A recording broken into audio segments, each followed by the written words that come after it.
In Europe, precisely in Ukraine, Russia's assault has forced more than 10 million individuals to abandon their homes. The United Nations said, with the scale of humanitarian disaster showing little sign of easing as Russia strengthens her attacks with heavy ammunition. Thousands have been killed, and the nation's strategic cities, amongst which are Kyiv and Kharkiv, have continued to suffer mass destructions as Russian troops intensify bombardments. And despite all this, Ukrainian authorities have vowed not to surrender to Russia.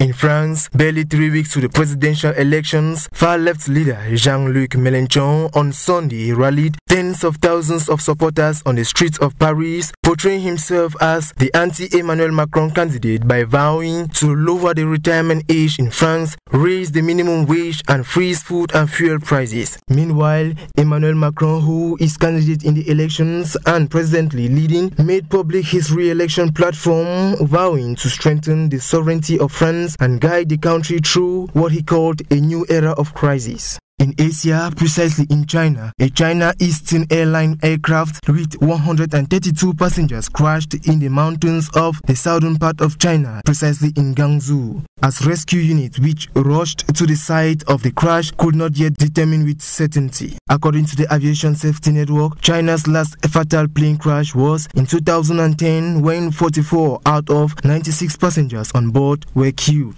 And in America, in the United States, the 73-year-old U.S. Supreme Court Justice Clarence Thomas has been hospitalized following an infection, the Supreme Court announced, but offered no further explanations as concerns his condition.